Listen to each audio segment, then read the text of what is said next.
Oh, on Twitter? The Twitter? Yeah. Okay, let me go ahead and if you posted something, I will retweet with the I link. didn't post anything yet. Okay, well I can forgot. post it. You literally said, "Oh, I'll post a tweet." I know. While you're on Instagram, so I was like, "Okay, cool. I don't have to do it." Nothing wrong with a live stream that just forgets to post the link to its own live stream. We're so good at this. We're crushing it this morning. Oh boy. Wait, are we live now? Yeah, we're definitely live right now. But it's fine. So we're just actually, for anybody that is joining us right now, welcome to the Fantasy Debate with Sam and Tate here on Fantasy Focus and brought to you by the Original Hooters. See, this is just programmed into my brain, Sam. Like I can do this in my sleep. Yeah, I know. That's how good we are. I was laughing about it this morning too because I was thinking, today's gonna be kind of one of those like a bit more casual shows. Super Bowl's over. We're just gonna speculate in some fun stuff. I'm like, I wonder if we're just gonna have our full personalities on display today in just raw form. And it is completely true. There is no taking it easy. There's no taking a day off. There's nothing like that, Sam. Come on, Mamba mentality. Every time I'm on the mic, this is my office. So hey, don't even get me started on Mamba mentality. I'm all about it. Bring A game. A game. I feel like the 8s and 24s are just all over my life right now, and there's just not a moment, not a day, not an hour that I don't think of Kobe and just think I gotta be bringing my best all the time. So, how's your week been? As we roll fantastic. into some fun, football news. Did you enjoy the Super Bowl? You threw a party. I did enjoy the Super Bowl. I did throw a Super Bowl party. It was successful. I cooked buffalo chicken dip, and no one got sick. That's good. I take that as a win in my book. Unfortunately, though, I'm not saying I'm on a strict diet or anything like that because that's actually laughable. But the problem is when you throw a Super Bowl party, everybody brings over chips and dip. Yeah. So you just have this mass assortment of chips for about 2 weeks afterwards. Oh gosh. And I ate some last night and now I feel a little bit fluffy, but that's besides the point. I've been doing the intermittent fasting for like 2 months now. And I woke up this morning after having 2 desserts last night and my stomach hasn't been flatter. So there's something that's working with what I'm doing. I ate like terrible last night. I had 2 old fashions. They were fantastic. Okay, well, we're going in opposite directions then. So your waist is getting smaller, mine's expanding. I'm expanding my horizons just around the waistline. So yes, really quick about the Super Bowl. How did you feel that the game was? Because I heard from different people, they're like, I like the game, and other people, like my father, were like, could have been a more fun game than that. Wasn't really what he was looking for. To me, I was kind of even keel. There was a lot of all the little things that we liked about both teams that we saw. I mean, the Chiefs won. I feel like, Mahomes. Rolling with Mahomes. They're very happy for my Travis Kelce, who I have in Dynasty. And, he's been partying it up. I love everything I've been seeing in the news of him. It's been fantastic. Can't wait for his reality show to come back again. Kelce? Catching Kelce. Yeah, maybe I'll have a chance this time. You never know. That would be great. How would they intro you? This is Sam.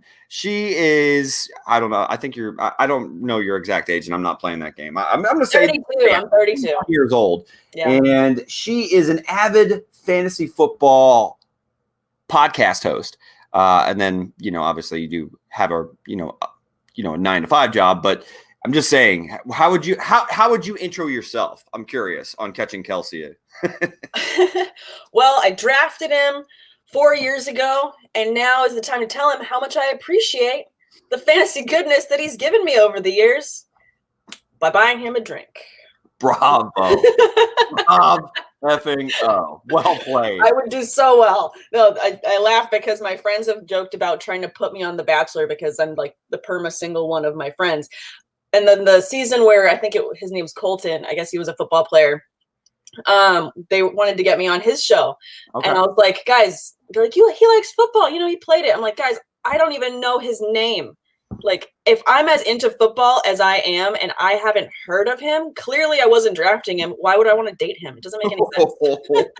You have an echelon that somebody has to hit in order to be able to date them if they're an NFL player. They have to have been on your fantasy team at one point or another. They have to have been on my board of potential people I wanted to draft. not people I'm shying away from. There's got to be potential in some category. That would be great if you were the Bachelorette and it was just nothing but, football players. And God forbid it's like a defensive player, tall, dark, handsome, and, muscular as all hell. And I don't really dig defensive players. Sorry, dude. I mean, it depends. If he's a big play guy, if he's someone that's going to get a couple sacks a game, I'd be interested in having a conversation with that guy.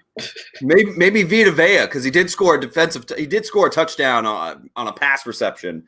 Yeah, at the fullback spot. I mean, that would be a big boy. Anyway, let's move on. What do we got on today's episode? On today's episode, after more nonsense, I'm sure, we're just going to talk about some free agents that are available, potentially on the move, potential re-sign, where we like to see them, if we do see them re-signing with their current team, or if we see them on the move. And then after that, we're going to roll into a little bit of nonsense, and we'll have a great time going through that sounds well. Season. Yeah, it's going to be a good time. So thanks for joining us, guys. If you have any questions, please go ahead and post them in the comments. We will run through them for all your dynasty questions. I'm sure there will be a lot of them. We got a lot of stuff coming up with the draft and all that stuff. Jay chiming in. Sam got the right stuff behind her. Steelers Nation for life. Black and yellow, black and yellow. You can go ahead and just say, I feel bad for you, Derek. I feel bad for you, Derek, but we will get to your team shortly, as we do have a couple players that I want to talk to you about the Bucks. Nick Bird joining us as always. Thank you, Nick, for always being here in the morning with us. Nick Bird got my Fantasy Focus gear in the mail yesterday, feeling both fantastic and focused at the gym today. It. Hell yes. And Nick Bird saying, my girlfriend likes more of Christian McCaffrey's picks than mine on IG. I mean, that's usually how it goes. I know that every morning I start my day by seeing what he does. So I'm with your girlfriend there on the love of the Christian McCaffrey. Yeah, you're fighting an uphill battle against Christian McCaffrey, my friend. Yeah, a lot of people are. We all are trying to climb that tree, but we all are. Even Tate. But let's go ahead and roll into some quarterbacks that are free agents. So they may or may not be on the move. Well, let's go ahead and start with Dak Prescott.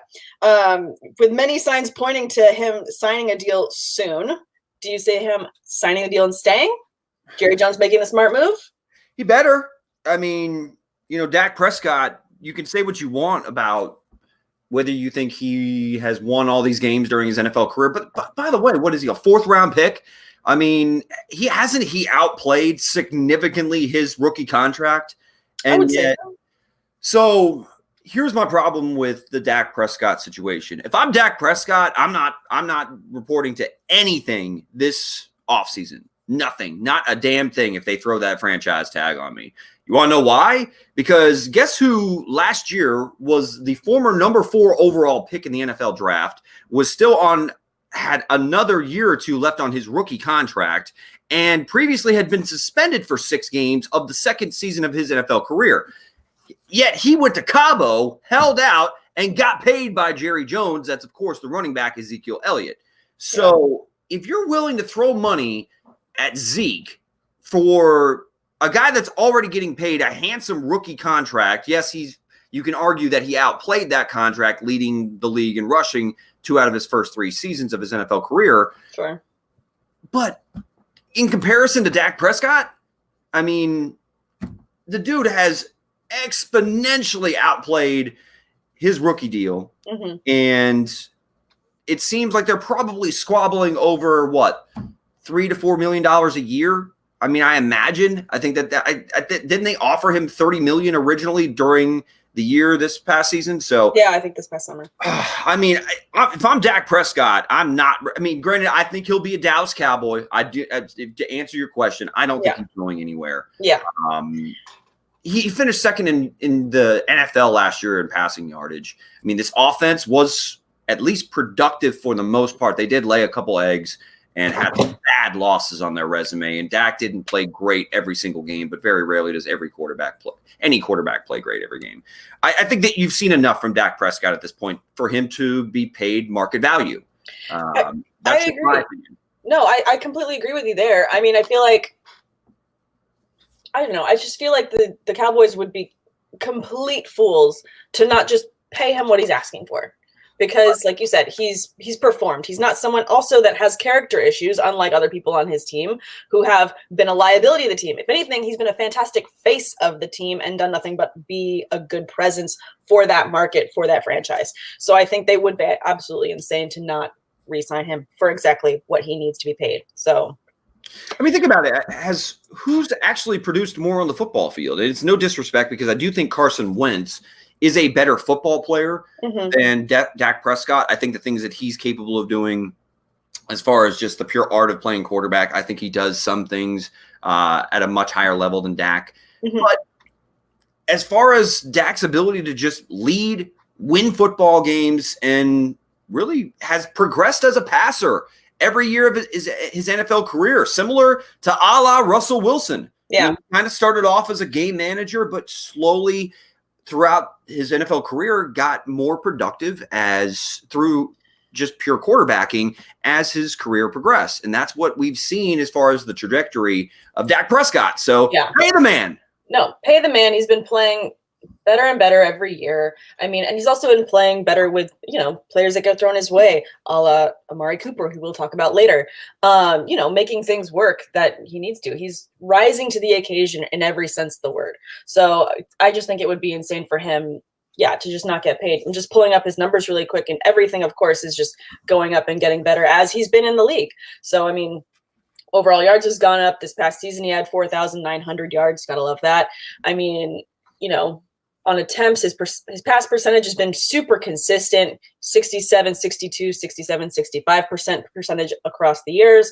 So just for consistency and, trending on the up and up, had more touchdowns this season than he did the past 3, with 30 touchdowns this year. What has he done to not earn a contract? I mean, this season, too many Campbell soup commercials. True. Okay. That's I mean, Baker Mayfield had probably more commercials than he did. Oh God, he had so many commercials. It was horrible. It's pretty sad when you have more commercials than you do wins and touchdowns. And even touchdown passes. Yeah. But I will say one scenario though, since we're talking about this is Speculation Saturday. Yeah, Speculation Saturday. We get to have as much fun as we want. These things may or may not happen. So let's speculate for a second. Absolutely. Let's do it. Speculate. Yep. I heard that. Get it? Anyway. I get it. So if Dak Prescott is playing hardball with Jerry Jones and Tom Brady, who is becoming available for the first time in his NFL career. Yes. Do you not think that if Jerry Jones is willing to say, you know what, I don't believe in Dak long term, and I can get the best quarterback that's ever played the game, 6 rings, and you could put Tom Brady behind that offensive line with that running back and with some decent weapons, would it be something where you would actually consider bringing Tom Brady on in the stead of Dak Prescott? I mean, I hadn't heard that scenario before. That's very interesting. I feel like that has a lot of Jerry Jones written all over it as like a crazy move. Wouldn't that be the move? If he really doesn't want to pay that money to Dak, I mean, wow. I don't know. I don't know how I feel about that. I mean, that could happen. I feel like crazier things have happened. On your feeling about Tom Brady. If you felt that Tom Brady last year was not falling off a cliff, and the reason that he wasn't as productive or dominant was because he didn't have the help on the outside and his offensive line really struggled. Yeah. I mean, do those things not get cured immediately when you go to Dallas with Zeke and a great offensive line? And, if they, of course, I expect them to retain Amari Cooper, but, let's say they retain Cooper and they have Michael Gallup and Randall Cobb. I mean, wouldn't you think on paper that Brady just got a significant upgrade on the offense across the board than what he has over in New England right now? I mean, especially behind that line, what he needs most, especially at this time in his career, is a good line to give him time in the pocket to, dice up opposing defenses. So, hey, I kind of like that. It's kind of random and weird, but it's weird to think. It's hard. It's super weird. Is this what you think about late at night as you're falling asleep? Wouldn't it be weird if? I mean, I'm sitting there, we're trying to think of content I'm trying to sit there and think of off-season content to be able to produce. By the way, if you haven't checked out some of the draft player profiles from this past year's NFL draft, I came up with about 6 player profiles. I'm going to be coming out with 20 this upcoming NFL draft. So stay tuned. You have the Mamba mentality, sir. Oh yeah, I'm sitting there rolling from side to side. I'm waking, my fiance up hey babe, what do you think about this idea that I'm going to do a video on Tom Brady? And she slaps me and goes back to sleep. So yes, that is where I come up with these ideas when I can't sleep. The restless over here. That was the first thing you said morning after the Super Bowl, and she's like, I thought football was over. Bam. It's time to watch The Bachelor with me. Shut up. God, I don't watch that show. But anyways, I know. I don't either. I like that. I think it's a fun random thought for the Cowboys. And I mean, as we're speculation Saturday, speculating, it makes it fun to talk about where we think these players can go. Let's keep it on the quarterback side of the ball and move on to the next guy. Just so I can go ahead and definitely throw my dart and tell you exactly where I think, though. I do think Dak Prescott will still be a Dallas Cowboy for the first year of the future. I think that Jerry Jones, even though he's playing a little bit of hardball right now, he's going to keep Dak Prescott. He's done everything right, and I just believe that they're going to reward him with a contract here eventually. Yeah, and I feel the same way. But, if he went and pulled a random Jerry Jones move, none of us would really be that surprised. Right, exactly. So, anyways, let's go on to Phillip Rivers, who has officially moved back to Florida. There is some speculation. I've heard some things buzzing about him getting someone else's starting job, who is also a free agent, in Jameis Winston, which I think is why you went and grabbed your helmet. And I want to hear from the Tater on your team. This is your team. This is your Bucks. There is no one more fully vested in what they do than you. So I want to know, who is your Bucks going to have as their starting quarterback next season? Is it going to be Phillip Rivers, or are they moving away from Jameis Winston? I hate to break the hearts of Tampa Bay Buccaneers fans, and it won't break some hearts. Because aren't they forever kind of broken right now? Yeah. Look, we are stuck between a rock and a hard place when it comes to Jameis Winston. Yeah. Because on one hand, he had a career year, led the league in passing yardage, threw for over 5,000 yards. I mean, less than 10 quarterbacks have ever done that in NFL history. So on one hand, Winston put up productive numbers that very few players in the NFL are actually capable of. Yeah. But then on the other hand, he was as he's been his entire damn NFL career, he's a turnover machine. I mean, the man literally wrote his own 30 for 30. We're going to be looking at in 2027, there's going to be a 30 for 30 on Jameis Winston. It's going to involve all the bullshit that he did over in Florida State, the Uber driver thing that he had that's cost him 3 games back 2 seasons ago. Yeah. And then we're going to have a 30 for 30 for the 2019 NFL season. I can already see it in my mind. In fact, I'll offer to produce or anchor it. I don't give a shit. Point being is that we are stuck with Jameis Winston. I believe they are going to franchise Jameis because ultimately, yes, there are some intriguing quarterbacks that are potentially going to be on the market, but are any of them really going to come to Tampa Bay? I mean, Phillip Rivers finished 3rd in interceptions this season. So are you really getting that much better of a decision maker? No. I mean, and P. Riv, all respect to P. Riv. He's had a great NFL career. He didn't look like the same guy last year. No, and that team chronically underperformed. We're talking about a 12-win team back in 2018, and this roster is loaded. I mean, with talent at pass-catching positions. I mean, 2 gifted running backs that they actually got Melvin Gordon back. And then on the defensive side of the football, they've got talent in Joey Bosa and Derwin James. I mean, I know that Rivers doesn't play defense, but still, I mean, this team vastly underperformed. Yeah. So in my eyes, I don't want Phillip Rivers. I'd rather run it back with Jameis Winston. Right now, you're not going to land one of the top 3 quarterbacks in this draft where you're currently drafting if you're the Tampa Bay Buccaneers. If I'm not mistaken, I think the Bucs pick around 15, 16, 17, something like that. Yeah, I can check that out. But, I mean, so you're just going to stick with the volume I'm sticking with Jameis Winston for one The more. good and the bad. I mean, you could potentially, if Rivers was open to coming in as far as a veteran backup, which I don't think he is. I mean, No, I don't see him. personally, I see Phillip Rivers possibly going to the Jacksonville Jaguars. Yeah. Why not? I mean, tell me the Jags don't have a glaring need at quarterback too. I mean, do you really feel that confident in Gardner Minshew? No disrespect, great mustache. Yeah, great mustache, great outfits. I mean, talk about that would be a hell of an odd couple type of weekly series to see Gardner Minshew and Phillip Rivers interact. That's a hell of a quarterback room. That is a hell of a quarterback room. I mean, that's very good cop, bad cop, vibey. Oh, that'd be great. They're missing out on such a marketing opportunity. But I know they could sign a contract with the people that produce Super Troopers and make some really good stuff.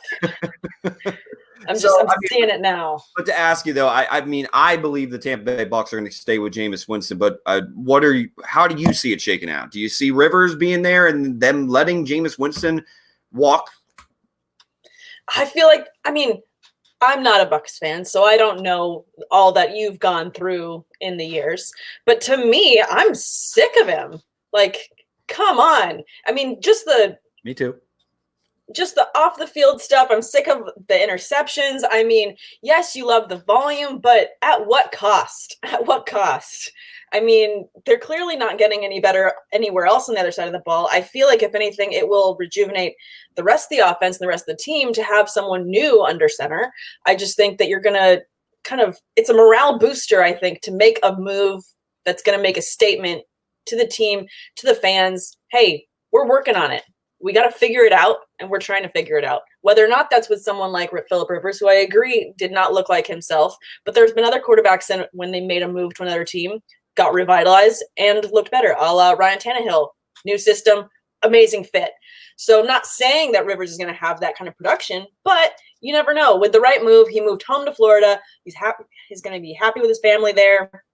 Maybe that new kind of vibe, that fresh system is going to benefit someone like that. Well, I mean, one thing that you could say is if they do decide to move on from Jameis Winston, which, by the way, it seemed at the very end of the season that Bruce Arians had enough of Jameis. He's had enough. And if they want to keep that coach, they're definitely moving forward with Bruce Arians, 100%. And the table is set, I mean, for a quarterback to come in and have at least instant success through the air with, not only an offensive mind like Bruce Arians and, of course, Byron Leftwich, the offensive coordinator, but you've got two of arguably the best wide receiver duo in the NFL with Mike Evans and Chris Godwin. Yeah. And if O.J. Howard can ever figure out what the hell has happened, remember that he was a great tight end prospect when he was at the University of Alabama. I mean, this team has firepower, but absolutely. So I'll say this, if you feel like P. Riv is going to be the quarterback for the Bucs, along with probably another young quarterback to go in there and compete with them, if you feel like they're moving on from Jameis Winston, where do you see Jameis Winston going and playing next season? I mean, I know that also Nick Bird's kind of jumping in here. Yeah, he's chomping at the bit. Go ahead and bring that comment up. But if he can keep his picks to like 20 and not make them in critical moments, he could be a monster. He's maybe next season. 5,000 yards, 40 TDs. I mean, I love the saying, if my aunt had balls, she'd be my uncle. I mean, that's the thing when it comes to Jameis Winston, Nick, is that we've been waiting, and you watch him play. His entire 4-year NFL career has told you that he is going to turn the football over, and we've seen it get worse. Yeah, we've seen it get worse. So, I mean, at this point, you know what Jameis Winston is. Yeah. He's going to have those games where he looks like an all-pro and he dominates, but then he's going to have 1 to 5 moments a game where he does something stupid with the damn football, and it's going to cost you in a big moment. So even if the Bucs, you put a good team around Jameis Winston, they get to the playoffs, I just don't trust him to make consistent enough quality decisions to win big football games. So no. We know what Jameis is. The only reason I say he's going to be back is because the lack of options that the Bucks have, and they're kind of strapped for cash. I mean, they got to pay. Think about this. They got to pay Shaq Barrett. I mean, Shaq Barrett had like a defensive MVP type year. Mm-hmm. And then you throw in the other players that, like JPP and Ndamukong Suh. I mean, they have players they're going to have to pay on the defensive end of the football. If you franchise or give Jameis Winston a huge contract, it's going to make things difficult. Absolutely. Nick Bird also throwing this in. Honestly, Tannehill might be the perfect fit for the Bucks. That I would possibly be on board with. If they are going to move on from Jameis Winston, that would be one. But where do you see Winston going, though, Sam? I mean, as you were going through that spiel, I was racking my brain for where I would feel good volume makes sense for him. But I honestly, I don't see him having a lot of pull in many places. I don't see him sitting next season, but I see him being maybe a backup somewhere. Just not sure where that fit makes the most sense. I mean, again, like you said, what he has going for him is the volume, the arm. He can obviously make the big plays, but he's such a risk with the interceptions. I mean, the Los Angeles Chargers do come to mind. Sure. I mean, it's almost like a trade swap. There is a glaring need for the Chargers. Now, granted, they are in position. I think they picked number 6 overall to snag one of the top quarterbacks, whether it's, they're not getting Burrow, but I mean, who knows what's going to happen with Tua Tagovailoa and his hip injury. And then also you got Justin Herbert. So I like that. And then also if you were to bring him in to compete with one of those young guys, it would be a good balance, I think. It could be. And then you look maybe. Honestly, I don't think Bears fans are sold on Mitchell Trubisky. I was going to say Bears. I don't think that they're sold on him either. I mean, we beat that horse dead in the season on how we felt that was going.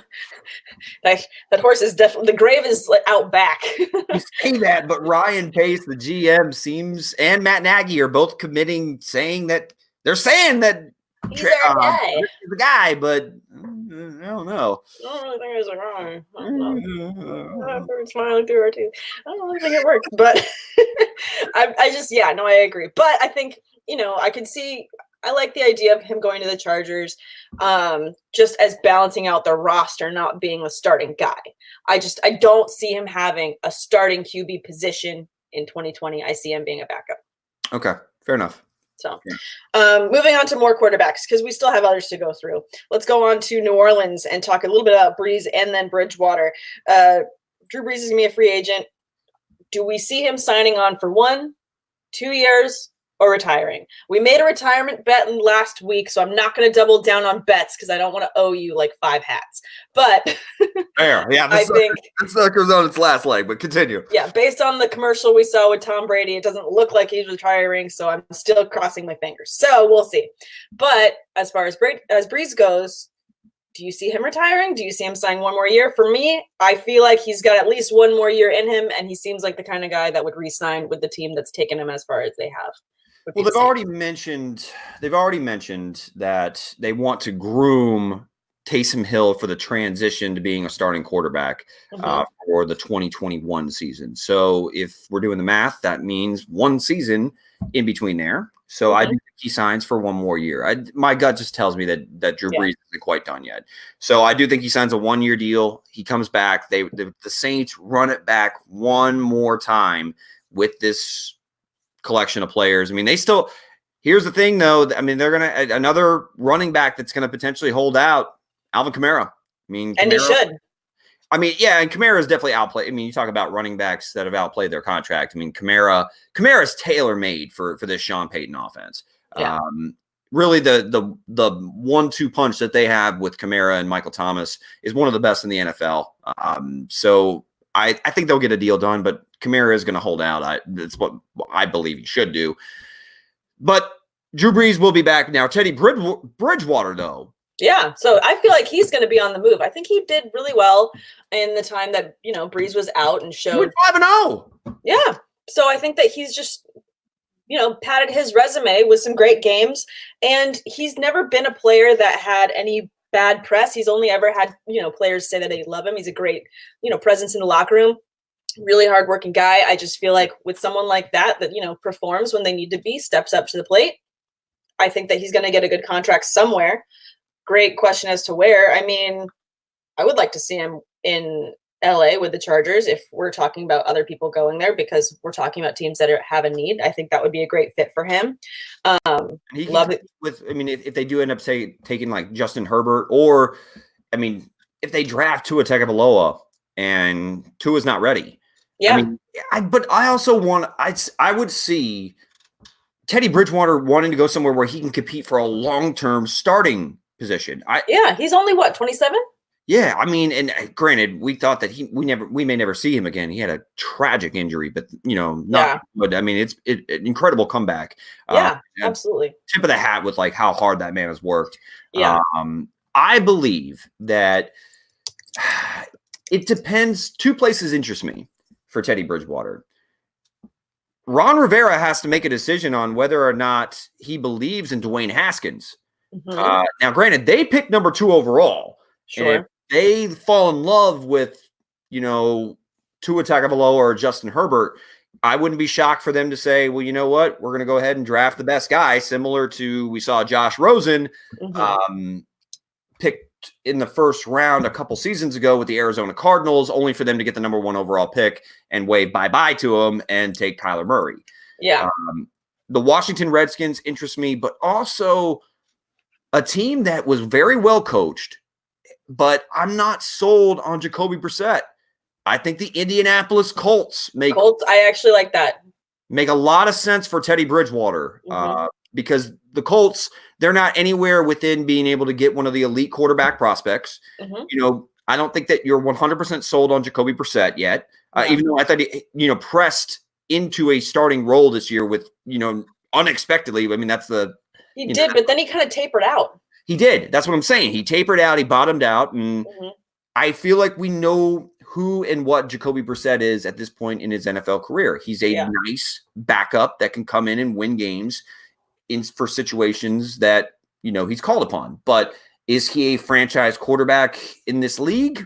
I don't think that he is. Yeah. I think that Teddy Bridgewater could come in there, compete, and even win that job. And I think I think that would be a great fit. I think that sounds like a nice fit too, and I agree. I just feel like Teddy Bridgewater needs to have a starting quarterback position this year. As inverse as I just said, that Winston, I believe, needs to be a backup somewhere. I feel like Bridgewater deserves that starting quarterback position somewhere. I just don't see the guy that led the league in passing yardage sitting as a backup. But I mean, Winston, it would be nice for him to eat a big old slice of humble pie. That's what I want. I mean, he said his last words this year, you look at my numbers, I'm balling. Good. To everyone gets the ball. You get a pass. You get a pass. You're not on my team, but you get a pass. Just passing it everywhere. I mean, he throws 7 pick sixes this year? Was it 6 or 7? Either way, he threw 6 or 7 touchdown passes to the opposing team. Yeah. Oh, you delusional bastard. Speaking of delusional. What about, and I'm throwing this one at you, and this is a little bit of a curveball, but what about Cam Newton? Yeah. I mean, Carolina Panthers. I mean, I know that speaking of, they brought in the Baylor head coach. What is it, Matt Rule? I think so, yeah. Is Cam Newton his guy? I mean, coaches want to come in and they want to hitch the wagon to somebody they want to hitch their wagon to. Yeah. And I don't know that Cam Newton that guy. I don't know that Cam Newton's that guy. And it really felt like they were in the middle of last season. The Panthers felt like they were in the middle of multiple breakups, and it was just a long, slow process of just a train wreck. And they obviously parted ways with Rivera. I felt in a very disrespectful way too soon. I felt like that was an atrocity. Yeah, that was just abysmal. So that kind of a move obviously shakes up your team and the locker room vibe immediately. When he was obviously a coach that the players all loved. Not really a good move. And then I don't feel like Cam he's a very vocal guy. He's not someone that you don't know how he feels. But all last year it just felt like he's just outside. He's outside the stadium. He's not there. He's not mentally there with the team. He's not mentally being like supportive. He's not being vocal supportive about the team. And when asked questions, very short. He's never really been that kind of a guy to have short answers on things. So I just feel like You're reading between the lines. I feel like he's out. I feel like he's just separating himself. You feel like he emotionally and mentally checked out from the team. I mean, Yeah. Kyle Allen came in and started off red hot, played really good football, and that's why I thought it was an atrocity that Ron Rivera got canned. I mean, it was like this guy had them in the wild card race in a stacked NFC. Yes. The first 8 weeks of the season without Cam Newton. I mean, why would you can his ass? I know that they had like a rough month where the NFL finally caught up and figured out Kyle Allen. Yeah. But why in the world? This team didn't give up on Ron Rivera. Like, why in the hell would you oust him? No. That felt like a front office move. I want my guy in there. We're done with Ron Rivera. Like they were looking for a reason to get rid of him, and it was unjust completely. Yeah, maybe. Yeah, it was just that was so horrible. But anyways, aside from that, I do feel like Cam Newton's out of the Panthers organization this year. Where he goes, I think he would fit very well with Chicago. Yeah, Matt Nagy with a sprinkle of those RPOs. Mm-hmm. I mean, I don't know how much more prime Cam Newton we're going to get. He's starting to get dinged up. I mean, he looks like Superman. He's played like Superman throughout most of his career, but really over the last 3 seasons, he's been dinged up quite a bit. Yeah. But I would say if you have the chance to get Cam Newton with that defense over there in Chicago and some very nice complementary weapons on the outside. I think it's just Trubisky can't take advantage of it fully. No, he can't. And I think that pulling in someone like Newton would force Trubisky to, obviously work harder, step his game up, have that veteran presence to help groom him because clearly he's not being groomed properly. Well, I don't know if it's even that he's being groomed properly. It's just, look, some guys just don't get it at the NFL level. Yeah. And I'm not talking, I mean, again, Mitchell Trubisky seems like a really nice guy. Yeah. He does. Like, it's not He seems like a delight. He seems like someone you'd want at your barbecue. Like, right. Exactly. I mean, he'll go out back, throw the ball with the kids. I mean, he's not going to go Peyton Manning via SNL, like throwing balls at the back of their heads and you suck. That was still one of my favorite SNL skits of all time. So good. 100%. Yeah. But when it comes to the Chicago Bears, yeah, you still have a defense that can compete right now. And you saw them playing better football, and including Mitchell Trubisky did play better down the stretch. Sure. But you need if I'm a Bears guy, I'm part of that defense, and I saw the shit that he put out there the first 8 weeks of the season, get somebody in there to compete with Trubisky. The only thing is, I think Ryan Pace and Matt Nagy know if you go and make a move to bring in a quarterback, it's going to destroy him mentally. Like they had to turn off TVs in the Bears facilities so Mitchell Trubisky didn't have to hear people telling him how bad he sucked. Yeah. You know what? I think it's a growing up moment for him. Sorry, that was a big rant. No, it's fine. I love it when you have rants that sometimes it's just a show for me, Tate, just to hear you go on a rant. So for me, I enjoy it as much as I'm sure that our listeners enjoy it as well. But I think a couple people popping in as well on the cam. Bold prediction: Washington will have a better record than the Panthers. I don't think that's all that far-fetched, actually. No, not that crazy. Piper, I agree with you, actually. The Panthers, you figure out what to do with Christian McCaffrey, how to at least bottle him up. That offense becomes, especially if they don't have Cam Newton. I mean, if they don't have Cam next year, I mean, they're going to struggle offensively. Yeah, for sure. And then also Jason jumping in and saying the problem with Trubisky is accuracy, and Cam's not accurate either. Yeah, Cam does struggle with his accuracy from time to time. I will 100% agree with that. But at least when I look at Cam Newton, I look at somebody that plays confidently, that he believes in what he sees, and if he's going to tuck it down and run, Cam Newton's going to tuck it down and run. I mean, Trubisky looks like he can't make up his mind half the damn time. Absolutely. And I think that, again, talking about the different weapons that he would have at his disposal in Chicago, how he would be able to make them all rise to the occasion for, Robinson, Miller, and Taylor Gabriel. I just feel like, right. There's a lot of good potential there for him. One other guy that we haven't brought up yet, and this is a very interesting one. I mean, just taking people off my notes ahead of time. We had Nick mention Ryan Tannehill, but Yes. What about the guy that he replaced? Marcus Mariota. Yeah, I just forgot about him. It's easy to forget about him because, Ryan Tannehill made Marcus Mariota disappear with the exception of the Heisman package that they, 1 or 2 plays a game sprinkled in. Yeah.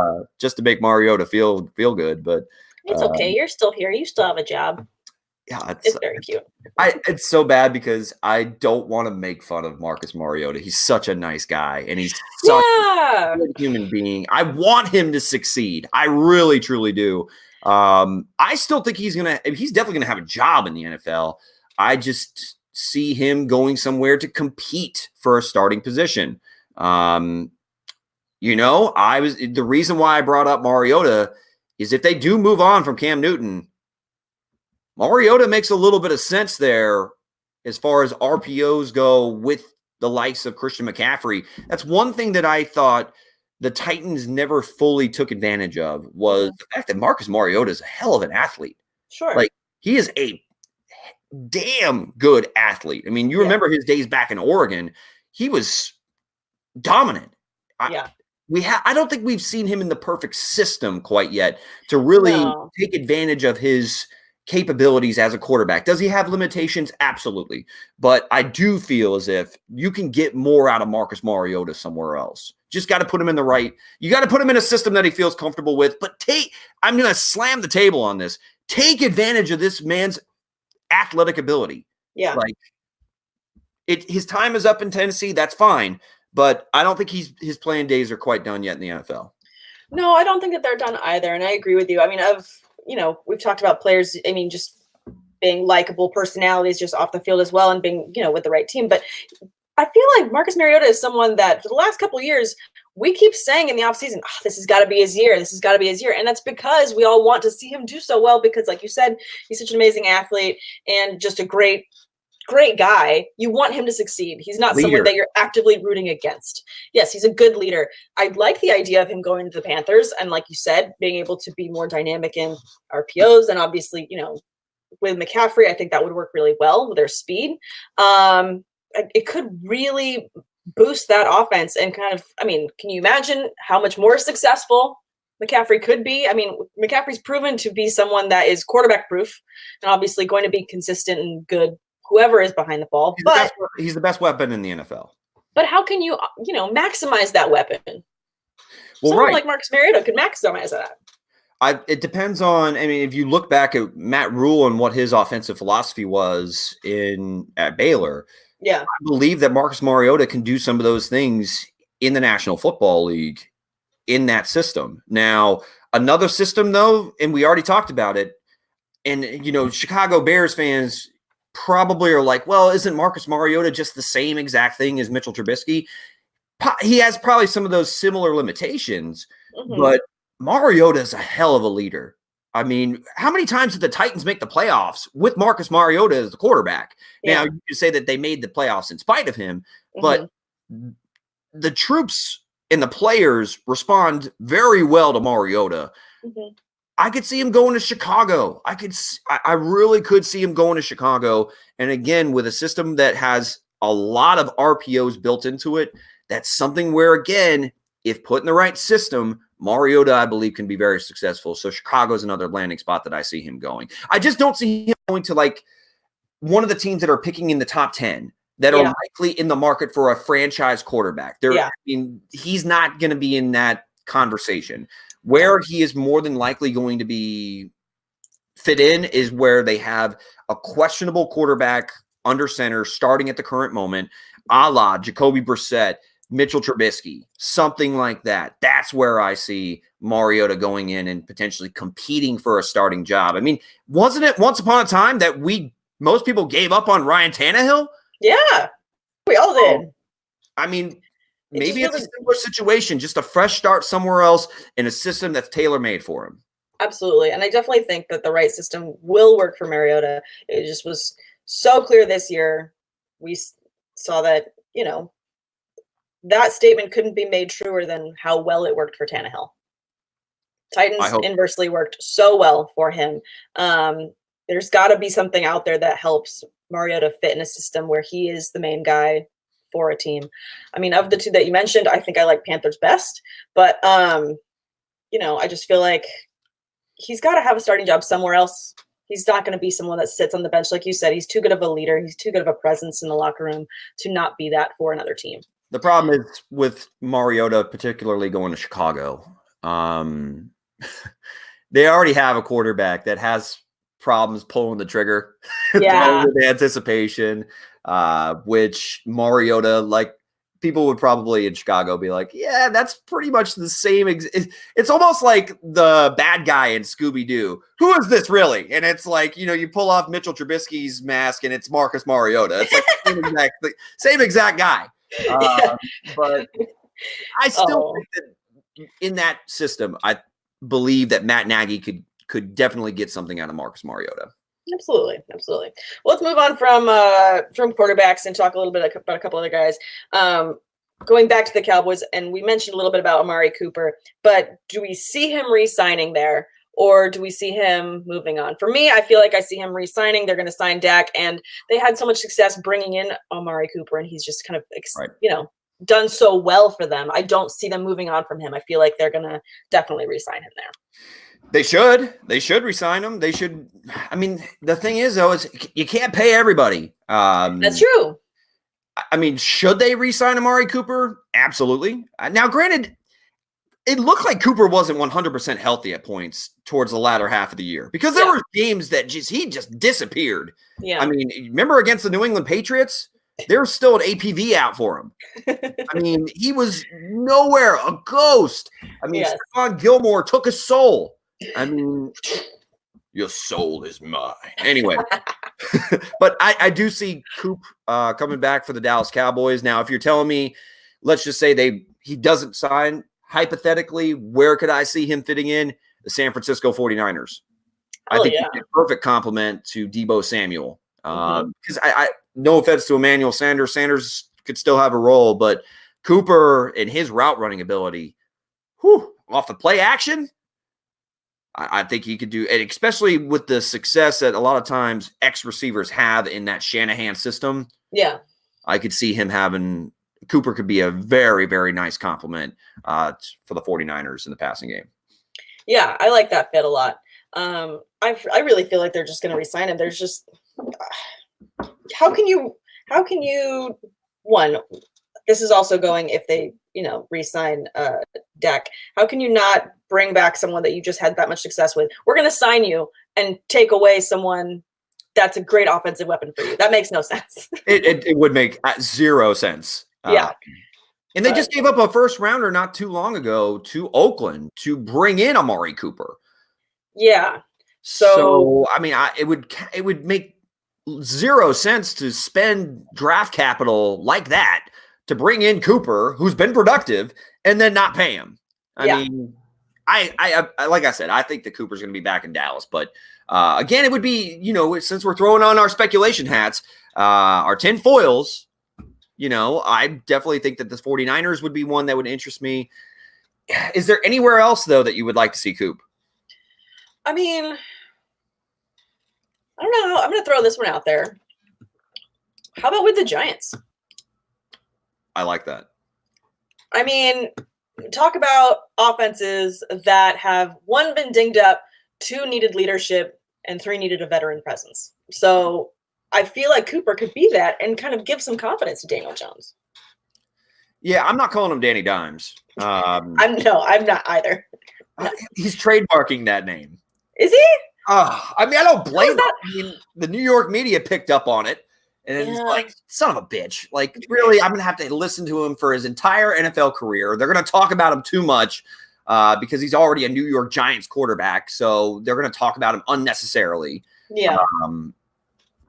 Daniel Jones, though, I mean, you're talking about actually, I gotta bring up what was it, Darius Slayton? Yeah. That man had balled out towards the end did. of the season. He really did. Golden Tate, will still he was there. Be there and be involved and have his, do his Golden Tate thing, which is, he's a good player, good veteran player. I mean, Cooper would make sense. And a franchise that I think can afford to bring him on and pay him,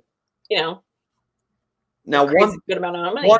I will say one place though, and the reason why I don't keep bringing up this team is strictly because I don't think Tom Brady's going to be back in New England. Like my gut just feels like he's not going to be back. Yeah. But I mean, we've made a bet on it.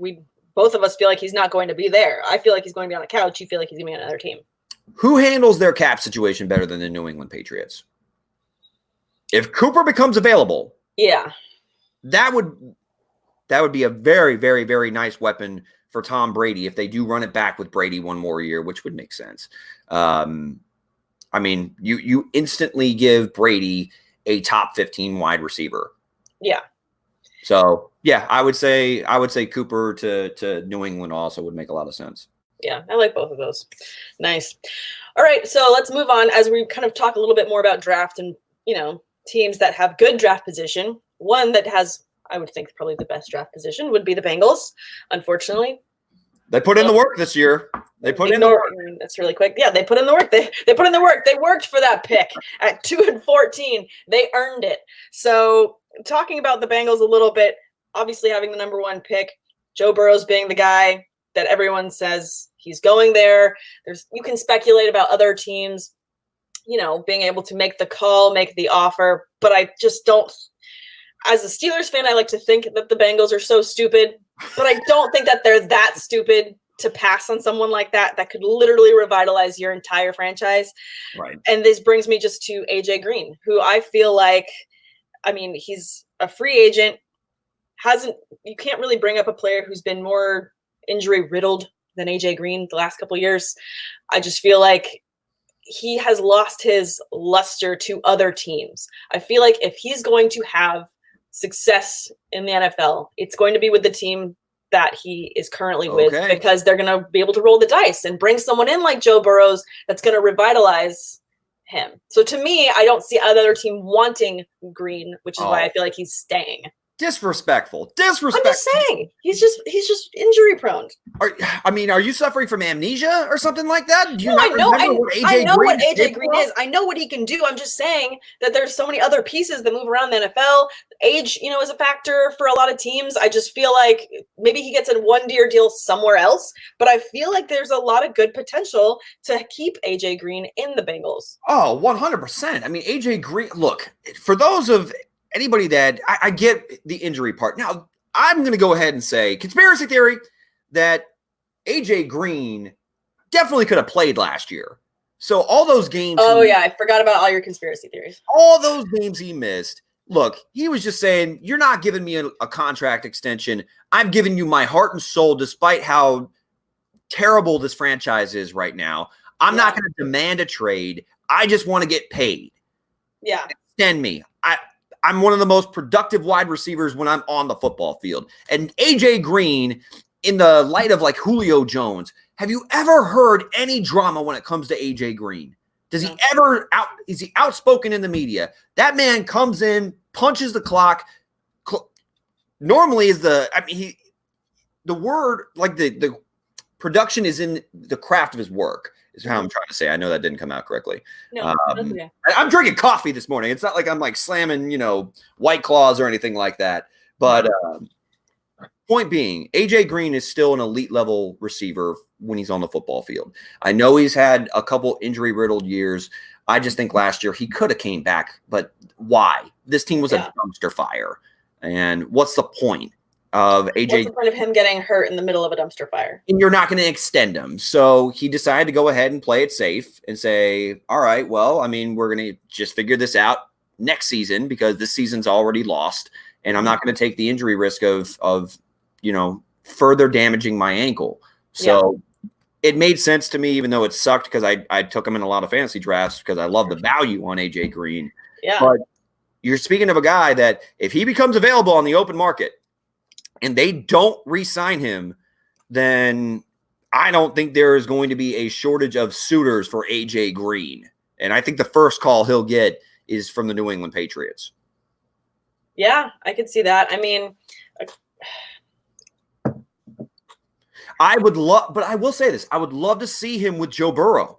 I would. I feel like I would love to see that. And, bringing in a rookie, having someone that's that veteran guy, that veteran presence to give confidence to a guy like that. I mean, yes, he's an amazing athlete, Joe Burrow is, and all that he did, his stats are insane. I think I have them written down I had to double check, but I'm like, he had 60 touchdowns last year? 60? It's stupid. 5,600 yards, a 76.3 pass completion percentage. Keep in mind, he did that playing against 7 top 10 teams. Yes. In last season. That's bonkers. Yeah, insane. So to bring someone like that in and not give him another veteran that's, been there, done that, been through all the things, a worker, like you just said, as hard as AJ Green is, I feel like that is a missed opportunity. Go-to receiver. You saw what Burrow was capable of doing, granted on the college level, but you give him weapons and he'll pull a trigger. I mean, that's the one thing I can confidently say about Joe Burrow is that man is just going to let it rip. Yeah. And you give him a weapon like AJ Green, a go-to veteran receiver, and let's see what he can do. I mean, I think that they have some other nice pieces too with Tyler Boyd, even Auden Tate. Sure, yeah. Once upon a time, I hated on Auden Tate. I was like, they should move his ass to tight end. He's too big. Yeah. But, I mean, I thought that he showed some productive games last season, despite how much of a mess the Cincinnati Bengals were. And then you also have Erickson as well. I mean, they have some nice weapons, but AJ Green has to be the focal point of that passing attack. If they keep AJ Green in Cincinnati, then I actually think Burrow is going to make this offense somewhat productive. I think so. I think he's going to breathe life into this franchise. And that's another reason why I'm going to go back and say it. I mean, a lot of people are speculating that, the Bengals are going to get the right phone call, make a move, and, give away the pick. But this is just too clear cut of an opportunity to revitalize your franchise when you're in a division that just did what they did with Lamar Jackson. I mean, you need to raise your game. And the Bengals know that. They're completely, they just need to do it. I don't want to see them do it because black and yellow, but I mean, I just think that they'd be idiots not to. So we got a couple of people jumping in the comments. Thank you guys for joining us. As always, we love having you guys with us every Saturday morning in this off season. Shows us how much we love football. Will Jenkins saying, hey, what's up, guys? Sorry I'm late to the party. I don't have an excuse. Law, my bad. It'll never happen again. Will, you are forgiven as our resident PR for the Fantasy Debate and for Fantasy Focused, always joining us for every show. You're absolutely. It better not happen again. I mean, all right, boy, let's do this. Willie Jenkins. Tell me what I'm talking about, like the World of Warcraft. Come on. I love that one. Yeah, no, it's good. So, and other people jumping in as well. Don't you wish Marietta on Chicago, Derek? Shame on you. All right, hey. Joby, I'm not trying to wish ill on anybody. I'm just saying a change of scenery for your boy Mariota may be useful. You need some competition for Mitchie T. Come on. You gotta get somebody in there to push him a little bit. Maybe you can heat up the bench and, get a fire under him. You never know. And Nick saying, sorry, guys, I was driving and missed for a while. Have you talked about David Johnson and Kenyon Drake? No, not yet, but this would be a great segue for it. But really quickly, Jason also jumping in. If the Pats can get Cooper, that might be enough to bring Brady back. Brady's coming back. I just don't know if he's coming back to New England, my man. I think they're moving on from Brady, but didn't he sell his house? I mean, yeah, but I mean, who knows about that? He could buy another house. I mean, apparently there was also rumors that he was taking a look around at schools in the Nashville area, schools in the Los Angeles area for his kids. So, I mean, that's what I'm saying. There's some potential out there. But anyway. Do you think he's just going around just for shenanigans? I mean, he trolled everybody on a Super Bowl ad. I mean, he's definitely capable of being an asshole and, trolling everybody because that's exactly what he did, which ruined one of my sports casts. I led off with Tom Brady's stupid ass little, cryptic tweet. And, maybe I had to go back a couple days later and be like, oh, yeah, by the way, Brady was just kidding around with everybody. JK, guys, JK. Thanks for that, Brady. What a But I love what Nick brings up in David Johnson and Kenyon Drake. Someone to definitely talk about. I think for me, and I spoke about this yesterday. I recorded with another podcast, which will be out on the 14th. The Dynasty Rewind was a guest on there. Really happy to be on that show. That was a lot of fun. But I talked a little bit about David Johnson, and I feel like, obviously, he's on the way out. You think? We spoke in the week where there's smoke, there's fire, and I just feel like he's obviously on the way out. And Kenyon Drake being a free agent, I think that he's going to get signed. He just performed so well for the Cardinals last year. How about for fantasy owners? Good fantasy Lord. Owners, it was delicious. Is a word I would use. I mean, I ran into his 3-touchdown performance in the championship round of one of my leagues. So when you run into that, he was a league winner. I mean, if you held on to Kenyon Drake, oh man, it seemed like he fit this air raid offense pretty damn well. He did. And I don't know that we all saw that coming for someone like Kenyon Drake. I mean, we saw David Johnson wasn't putting up numbers like that. No, he wasn't. And Johnson has, not performed, obviously, as he's been riddled with injuries last couple of years and he's really only had the one big year as far as stats goes. And that was, I think I have it in 2016. That was his great year.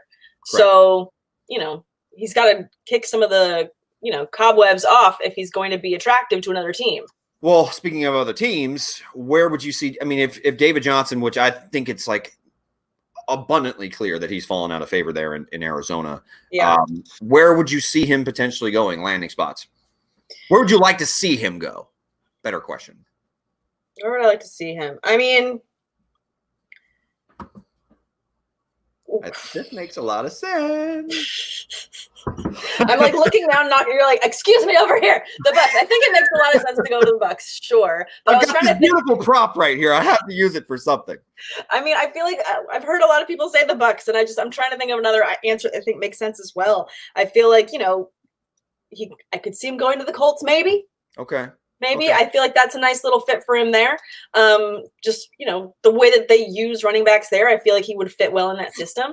But yeah, obviously, I feel like the Bucks is a good spot for him as well. Back with Bruce I just think the familiarity with Bruce Arians, Byron Leftwich, it makes a lot of sense for David Johnson to be in Tampa Bay. And I mean, I don't know what you thought about Ronald Jones. I thought Rojo had a nice little bounce back year after I thought that, his career was like almost dead in the water after one season of being damn near inactive for his entire rookie season and losing, a position battle to undrafted Peyton Barber. But I thought that he really showed the juice that I saw from him originally in college at USC. But I'm not, as far as who's a better player, I still think that David Johnson, even though he had a down year this past season, still think David Johnson's got plenty left in the tank, and I think he's certainly miles better receiver than Rojo. Yes, absolutely. So I definitely think he is going to find success somewhere. And just something to note that, I mean, he's not going to get cheaper than he is now, which is, I think, why I like him for next season. Right. So just obviously based on everything we just said, comes back from injury riddle. He could be in another system. When you move to another team, is it going to be a perfect fit right away? There's a lot of risks there. Right. I just think you're not going to get David Johnson cheaper in Dynasty than you are right now. Are there any other? I mean, the Miami Dolphins also have a need at running back. Yeah, they do. A glaring need. They had Mark Walton, and then Mark Walton turned in, idiot. Idiot. Idiot. We also saw what it looked like with Kalen Ballage all season long, averaging like 1.2 yards per carry. It felt like the entire damn season. Yeah. So look good in the teal and orange there for a running back. So, and he would look good in those colors too, I think. Ooh, okay. I can see that. Just fashion-wise. Of course, that's the thing that pops into my mind. How will he actually look in the jersey? David Johnson's pretty yoked up, though. He looked good in pretty much any jersey. Yeah, he's an attractive man. He is a good-looking cat. Yeah, good-looking cat. So, is there anybody else though that we need to talk about speculation-wise? We had a good conversation today. A lot of scenarios. We did. I mean, I didn't know that we can, spitball this long on speculating, but it's good to know we can both, shoot the shit as much as we want. That's what people like about us. We're talkers. Speak for yourself. I'll tell you what, man. Yeah, I can talk too. I'll tell you. Yeah, you can use all the voices, and we haven't even talked about the Oakland Raiders yet, man. You can have a podcast by yourself with all your voices. Actually, it's not even the Oakland Raiders anymore. It is officially the Las Vegas Raiders. Yes. I can't wait to go to a game in that stadium. It looks nice. Nick Bird also saying draft there. I already applied for my press credentials. Oh, that would be dope to be like, hi, this is Derek Tate. I am at the NFL draft. What? Reporting for Newsnet. I'm there. I think that even if you don't get those credentials, I think it'd be really fun if we all went there and just did some live broadcasting. Can we do some, Google searches out there? Party too. Ooh, but you said I couldn't go to the bachelor party. I mean, if you're going there for the NFL draft, then you're just going to be in the area. Then, I mean, what are you going to do? I mean, I can't tell you no. I'm just going to be in Vegas. Everyone, if you guys want to meet me in Vegas for the draft, let me know. Sound up in the comments. What are you doing here at this casino at this time? It's not my fault. Yeah, if anyone wants to meet us in Vegas for the draft, please let us know. We'll work something out. I would love to see if we could actually get people to go to the draft in Vegas. That if any of the listeners would actually say, you know what, hell yeah, I'm taking a fantasy focused trip with the fantasy debate with Sam and Tate to Las Vegas for the NFL draft. Oh, that'd be dope. I think I should start booking my tickets now. It'd be really fun. But I just wanted to bring up Nick Berg jumping in the comments and saying, I saw Gronk commenting on Brady's last IG post hinting at maybe coming back. I don't know that I see Gronk coming back. I mean, last time I saw him on TV, he looked like he's lost a little bit of his muscle size and so much. Like he doesn't look as Gronk-esque as he has in the past. So I feel like he's done. I mean, he can sit there and say, I mean, he probably misses playing. Sure. I mean, but it probably isn't fun to sit there and watch the New England Patriots struggle on offense. Because you got to wonder, Gronk is still like 30 years old. He's like sitting there watching going, damn it. Like I could be out there helping. Like, yeah, he probably gets that itch every now and then. And then he goes, well, do I really want to start working out 7 days a week again and eating healthy and, not partying quite as much? I mean, actually, I don't know. Playing football, I don't even think affected, his social life. I think he just partied throughout his entire NFL career because Gronk's a man. But I mean, at this point, Gronk, I would like to. Of course, I'd love to see Gronk back. I don't think we will. No, that may be another bet. Yeah. Do you think Gronk will ever come out of retirement? I don't think he will. Should you hold on to him in Dynasty? No, I don't think he should. Yeah, I don't think he's coming back. But just speaking of tight ends, the only other player I had written down to talk about, and it was brief because my note is very, very brief on this, is Hunter Henry is a free agent, and the Chargers, and this is how I have it written, would be fools to not re-sign him. You've held on to him and you've gotten teased with his potential from time to time. I mean, I can't imagine that there's going to be a huge, huge, huge market for Hunter Henry. I mean, I'm sure someone will throw some money at him, but I would definitely bring back Hunter Henry. I mean, why not? I mean, it's not like you have another tight end waiting in the wings. Antonio Gates finally hung it up. I mean, how many times are they going to send Antonio Gates the "you up" text? I feel like he's sent the red phone back to them and be like, guys, you can't call me anymore. You just can't. You got to move on. You gotta find somebody else. I can't do it the whole time. I think they've got to re-sign Hunter Henry, and I think it goes back to the speculation of Brady. And I think that if I see him in a landing spot, I see him going to the Chargers, and that would be a really another fantastic weapon for Brady. I agree with that. I think Brady's best landing spot would actually be with the Chargers. Yeah, not the Titans. The Titans have two very good gifted pass catchers in their own right with Corey Davis and AJ Brown. But I think that Keenan Allen and Mike Williams. Mike Williams, Hunter Henry. I mean, and then you got the two backs out of the backfield with Melvin Gordon, and I mean, isn't Austin Eckler exactly what James White has been to Brady's entire NFL career? Like better. I do think he's better than James White. But much better, like an upgrade of the same type of caliber player. So to me, right in the mold of Danny Woodhead. Oh yeah, but better. But better. It's like it reminds me of the scene from Saving Silverman. Like, no, she's Vader. Yeah, but with way better, assets. I'll say. It's from a specific scene. They said it in the movie, not me. Yeah, no, I know what scene you're talking about. Anyways, okay, good. I'm not gonna say how they actually said it. But I think we run through the list, and I'm, this was a lot of fun just speculating away for Speculation Saturday. But do you have a final debate for us of some sort of nonsense? I mean, we talked a little bit about movies this week. You and I are, I think, kindred spirits when it comes to nonsense movies and silliness. But who would you have, or what do you have as our final debate? So I love springing these on you at the last minute. We are heading into the off-season abyss that is, depression time for Tater. So what I do to go ahead and indulge during this unfortunate 6-month period of time, other than doing, of course, my draft research, is planning for a wedding. Yes, of course. Thank you. I mean, by the way, Kelly got a dress, Yeah, I can't wait. I'm gonna have to get a picture of it. Yes, in your face. Anyway, anywho, but I start watching football movies. So my final debate, and I want to hear everybody sound off in the comments as well. Best football movie of all time. Of all time. Of all time. I mean, you can make a list if you want. That's fine. But sure. I'm saying, what's the best one? Okay. For me, it all goes back to, your emotions, where you're at. When you watch these movies, that's what makes it very special to you as an individual. But for me, my favorite football movie of all time is Remember the Titans. Okay. It just ticks all of the boxes for me across the board. I giggle, I cry.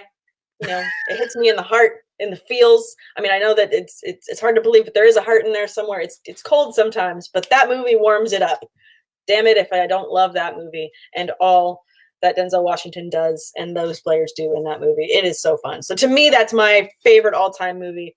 I mean, as far as silly movies, though, when it comes to football. Oh, this is another. Yeah, it almost should be put into two different genres. Two categories. It's like this drama, is like, and then silliness. Go ahead. The Replacements is my favorite silliness movie. I love me some Falco, Shane Falco. It's just so good. They're dancing in the jail and singing. At first, I was afraid. I was petrified.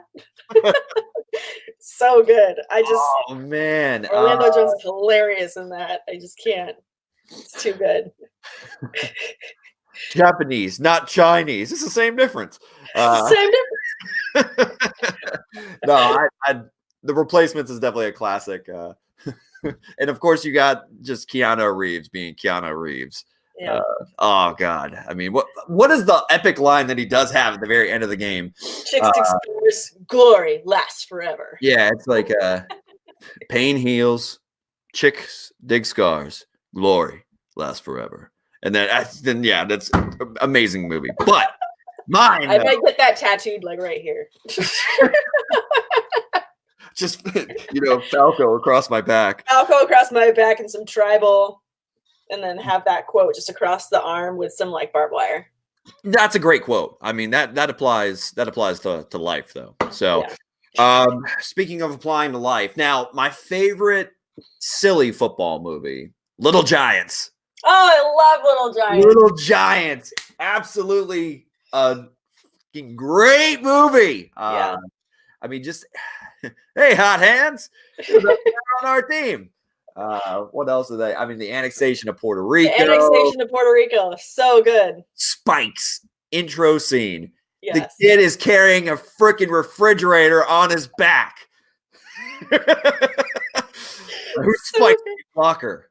The icebox. I mean, Becky the icebox O'Shea, and then of course, teen heartthrob Devin Sawa was, brought in as oh my gosh, Floyd. Yeah. I mean, I had posters of Devin Sawa growing up. I'm not gonna lie. You talk about a movie that checks all the boxes. Probably the reason why I like blondes is Devin Sawa. Oh, I didn't need to know all that, but It's probably too much information, but that's okay. well, I mean, my sister liked Junior Floyd, but she also had a major crush on Leonardo DiCaprio from Titanic. Oh yeah, The damn blondes, had to watch that movie, hear that shit all the time. Anyway, point is, time to move on to the dramatic one, though. For me, my favorite football movie of all time, though, is Rudy. Just that, you talk about it hitting me. ticking your boxes, yeah. I was a walk-on to the University of South Florida. Obviously I'm not, overly big, overly tall, overly muscular or anything like that. I mean, I was a good football player, but not great. So it hit me when I wanted to walk on to a Division I football team, to kind of that underdog mindset. So, and Rudy, who was basically laughed at, told that he, would never be able to play for Notre Dame. Like, this dream is just too big. It's nonsense. He's 5 foot nothing, blah, blah, blah, blah, blah. But the man persevered and just would not be denied. So, I mean, and then of course the score, like the music in that is just picture perfect. I mean, when he gets on the field for the first time, and that music picks up, it's just like, damn, it's epic. That's the best way I could put it. And by the way, Vince Vaughn was in that movie too. Yeah. Yeah. Super good. I think those are both, I think we picked some pretty solid movies right there. That sounds like a weekend I would like to have, is just rewatching all of those. Replacements is one I want to go back and watch. I definitely most recently, like maybe like a week ago, rented it on Amazon Prime. They got a guy out of prison to play safety. They have Jon Favreau, who plays a cop who plays a middle linebacker. And their dynamic is hilarious. But I also love, them talking about the safety, and he makes the pick in the middle of the game. Interesting. There's not really much about him. It says he likes to knit. Ray Smith, yeah. He likes to knit. It's awesome that they got Pat Summerall and John Madden to do the commentary on that too. That was fantastic. An underrated smoking on the field. I saw the smoke and everything. That guy smoking on the field. I think an underrated one though would be The Longest Yard, the remake with Adam Sandler. I like that one. I had a lot of fun with that one too. Yeah, that one's definitely, I think it's underrated too. I mean, I love Terry Crews in that. It's fantastic. He's just Cheeseburger Eddie. I can't even do it. He's just too funny. But yeah. I mean, my face is hurting just laughing about it. Oh my god. Oh man, it's been so long that I forgot it. It ain't easy being cheesy. There's so many good gifs and that I've been using on Twitter too. They're so good. Just you can't beat that movie as far as shenanigans goes. It is full of shenanigans, but I mean, and so many stars in it too. I mean, I love Tracy Morgan is in that too. I mean, the guy went by like the Great Khalid or something like that in the WWE, but I love how they put subtitles on him. The big guy who they play ping pong and shit. That's and then I like that one. Now I don't have to kill you. No, I think he said, "No, I don't have to stab you." No, I don't have to stab you. So yes, good. Kill, stab. I mean, it's great. Yeah. No, I mean, there's so many good football movies. I mean, hell, even Any Given Sunday is one that, I mean, that speech by Al Pacino.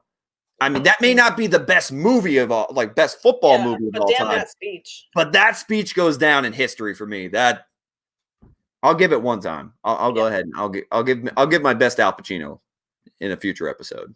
We'll save it. We'll do a whole Al Pacino like day, so we'll make it a thing. But I love Nick Bird bringing up Adam Sandler's Waterboy too, because that one is just, I mean, also so classic. Radio though, talk about heartstrings. You ever seen Radio? I haven't seen Radio. Oh, I'll write it down. I'll go see it this weekend. It's good. It hits you here. I mean, if it makes you speechless, it means I got to watch it. I mean, not a lot of things make you speechless. Gooding Jr. in that movie. Whew. It's good. Yeah. But point is, sign us off. All right, thank you guys for joining us for another episode of the Fantasy Debate with Sam and Tate. We'll be bringing you plenty of off-season goodness as we go towards the draft after and into this coming season. Please join us, hit the subscribe so you never miss an episode, and also never miss an episode of Fantasy Focused. So we'll also be bringing you plenty of good stuff. Look out for Tate's player bios as we go into the draft. Very exciting stuff. His are amazing. His takes are so precise, and he watches so much tape so that you don't have to, so you can have some good picks going into next season. Thank you again to our sponsor, The Original Hooters, and you guys have a wonderful weekend. Thank you for joining us as always. If you need to find any of us on social medias, you can find Tate at DTater4 on all forms of social. For me, on Twitter, I'm at Samantha R. Holt, and on Instagram, at Sam_awesome. If you want to follow us, please do comment at us. We're happy to answer any Dynasty questions you have going into this season. Thanks, and sign us off, Tate. You did all of the signing off that I need to do. You checked all the boxes. So simply, until next time, later, says the Tater, and enjoy the very first day of the XFL. Woo! Let's go.